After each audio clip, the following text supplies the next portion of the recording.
where he's from. The congressman is joining us now live from the Landstuhl Regional Medical Center in Germany. Congressman, I know you worked really hard over these many years. You've been a frequent guest on our program discussing what was going on. First of all, how is he doing?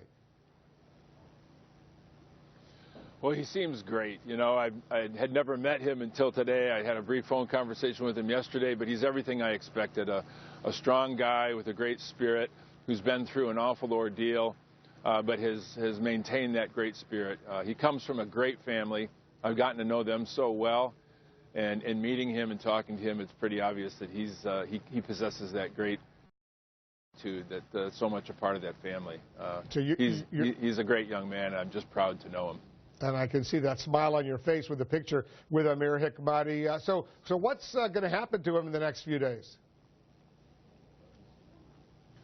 Well, he'll go through, you know, obviously some medical exams and discuss with the folks here on the ground at Landstuhl, you know, the process of going back home. And they'll work that out between himself, his family, and the officials here with the best timing is. It's really up to him. When he feels ready, he'll be able to head home. And I know the people back home are looking forward to it. He asked me to say how proud he is to be an American, to have stood with these other Americans who've gone through this ordeal, and to have so much support from this administration, from Congress, from people back home.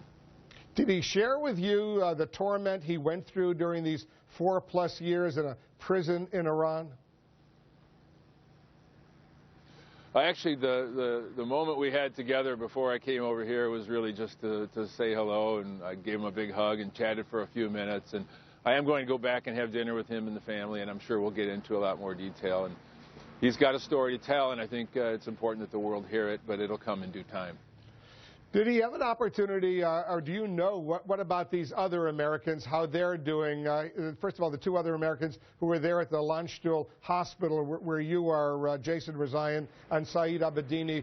Have you had a chance, Congressman, to meet with them to get a sense of how they're doing? I have not had yet a chance to meet with them. I had a brief glimpse of Jason Rezaian, but I was on my way to see Amir Hekmati, and so I didn't really get a chance to speak with them. So I don't have a good sense of how they're doing. But if they're like Amir, you know, they've come through a terrible ordeal, and they're just happy to be reunited with family and go home. I look forward to meeting them in the coming days.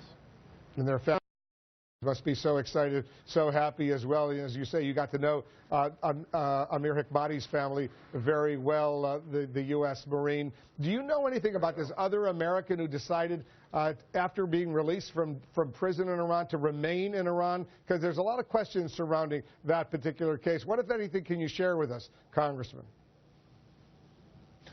You know, we really don't know much. We talked briefly with the officials here, and, you know, since I was so much associated with and involved in Amir's case, I really didn't hear much about that. That was fairly new to us, so I can't really report much on it because I don't know much about it. But obviously, his case, like all the cases, are unique, but he made the decision for himself to stay behind. And have U.S. officials explained to you why at least 2 and maybe 3 other American citizens remain still in jail, 2 of them in jail? Robert Levinson, the former FBI agent, the Iranians say they don't know where he is. Have you been briefed on their case, why they weren't included in this swap? No, I have not. In fact, I haven't really been briefed entirely since the announcement of the release. We were just in such a hurry to get here to greet Amir. I look forward to learning more about that. Obviously, Mr. Levinson's case is somewhat unique. All the cases, as I said, were unique to themselves, and Mr. Levinson's case is one that we're all concerned about and will continue to press. You know, it makes a difference. We have to continue to raise his voice and his name, just like we did for the others that are coming home. And I just want to say to you, Wolf, how much I appreciate the attention that you and CNN gave to this story. It made a difference to keep these names and these faces in the public consciousness, and it's one of the reasons that we're able to celebrate this beautiful day. And we, of course, want to thank you for all the work you did over these many years as well. Congressman Dan Kildee, please pass along our best wishes to families over there. We're all obviously very, very thrilled that they have been reunited with their loved ones. Thanks very much, Congressman, for joining us. We'll catch up with you back here in Washington.